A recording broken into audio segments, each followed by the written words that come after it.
All right, ladies and gentlemen, Season of Plunder is here, and with it comes some shiny new exotic weapons. On the table today is the exotic Delicate Tomb. At first glance, I didn't really think much of it, thought it was probably garbage, but then I used it, and oh boy, was I wrong. If you know how to use the weapon, and with the right Arc 3.0 build, it can put in the work. Like, seriously, it's pretty insane. But before we get into this juicy exotic, if you enjoy the videos, then feel free to subscribe. I'd appreciate it. Okay, so now getting back to Delicate Tomb. You acquire this weapon via the Season Pass. If you purchase the Season Pass, then you get it right off the bat at level 1. But if you have the free version, it can be claimed at level 35. The weapon itself is a 500 RPM rapid-fire frame arc fusion rifle that synergizes extremely well with Arc 3.0. Like, it's scary good when you have the right fragments and aspects on, which I'll be going over some of them later on. Now, before we get into the perks, I wanted to mention its catalyst because, well, at the time of making this video, it's bugged. Like, I can't complete the second step, the whole calibration data collected part. So if you're having the same problem, it's nothing wrong with what you're doing. It's happening to a lot of people right now. Now, getting into the perks. In column 1, we find Fluted Barrel for an increase to handling speed and stability. Column 2, Liquid Coils for an increase to charge time, making it slower, but an increase to impact damage. And column 4, Short Action Stock for an increase to handling speed. Yeah, you can whip this bad boy out insanely fast. Next up is its exotic perks. First is Trader's Vessel, which states fires a wide horizontal spread when shot from the hip. Final blows with this weapon have a chance to generate ionic traces. Powerful foes and opposing guardians always generate ionic traces. Now, right off the bat, firing in a horizontal spread is absolutely amazing when you're up close and personal with enemies. I think we've all been there when we've had an enemy all up in our face and decide to hip fire fusion and we just miss. This is also going to massively help with group clear, as unless enemies are on top of each other, you might get 1 to 2 kills with a fusion per shot. But now that the weapon is firing horizontally, you're gonna get a little bit more than that.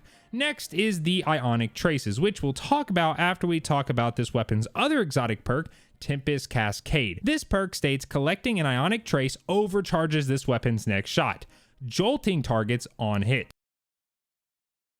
So, collecting an Ionic Trace overcharges the weapon's next shot, and with Trader's Vessel, just getting kills has a chance to generate an Ionic Trace, and they're guaranteed when defeating powerful foes. Now, for anyone that doesn't know what an Ionic Trace is essentially a bolt of arc energy that drops to the ground and seeks towards you. When it comes in contact with you, it grants ability energy. Once you pick up this trace, the weapon's next shot becomes overcharged, and that's where the real fun begins. The overcharged shot basically means it's gonna jolt enemies on hit. Jolting an enemy is new with Arc 3.0. Jolting essentially charges the enemy with destructive arc lightning, and if that enemy takes additional damage while jolted, they chain lightning to nearby enemies. Now, fusion rifles shoot in multiple bolts, and it only takes 1 bolt to hit to jolt an enemy, and 1 bolt does not normally kill an enemy, it's usually 2 bolts. So you collect an Ionic Trace, which overcharges your next shot, fire it at an enemy, the first bolt lands, jolting them, then the second bolt lands and chains lightning to all the enemies around it. You can probably see where this is going. You get a trace, your weapon becomes charged, and you fire it into a group of adds,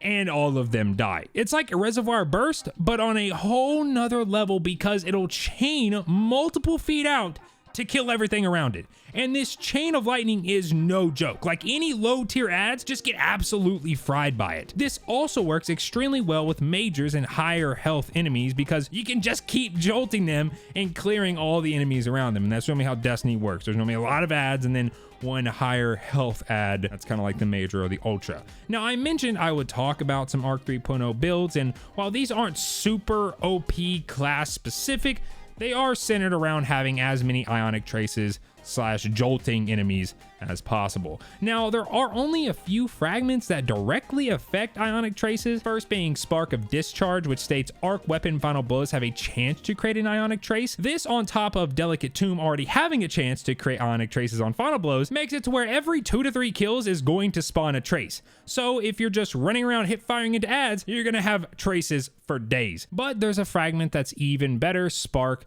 of Ions, which will spawn an Ionic Trace anytime you defeat a jolted enemy. And if you're a Warlock, well, then you already got this unlocked as like an aspect. I'll have it on screen now because Spark of Ions is technically not available right now. It'll probably become available with the raid. With this, all you have to do is jolt an enemy once and just go to town clearing ads, as you'll get constant ionic traces. As long as you have this fragment, you can take it even further by just finding more ways to jolt enemies, either via your aspects or by fragments like Spark of Shock that jolts any enemy that's hit by your grenade. You could also pick up Trace Evidence in the seasonal artifact, which is going to spawn a trace anytime a combatant affected by arc debuffs is defeated. So they're blinded or jolted, you're gonna get a trace. I could keep going, but you probably get my point. There's a lot of ways to spawn traces and jolt enemies, which means unlimited ad clearing potential with this weapon. I'm gonna go ahead and say Delicate Tomb is one of, if not the best fusions in the game, and it's gonna get even better as more players learn Arc 3.0 and create crazy builds. I normally just ignore Season Pass exotics as they're normally not too good in the long run, like after the initial hype, but this one is definitely an exception. Plus the fact that the best heavy in the game right now is not an exotic, it's a legendary. That means you're not gonna be giving up your boss damage weapon because you want to use another exotic. And we haven't even talked about its exotic catalyst, which like I said, is bugged right now, which is going to auto reload a part of your mag when you collect an ionic trace. And if you see in the background gameplay, I'm collecting traces like it's nobody's business. All around a great weapon, and gets a solid 8.5 out of 10 on the myfi score, and it even has some weekend categories if you know what I mean. And I'm rating it so high because, well, that's where it belongs if you know how to use it and you're running an Arc 3.0 subclass. But let me know your thoughts on this weapon down below. Do you like it? Hate it? Is your catalyst quest bugged like mine? Let me know. With all that being said, the rest of the video is going to be gameplay with this weapon just so you can see some raw footage of it in action. Feel free to drop a like if you enjoyed the video, and I will catch you all in the next one. Peace.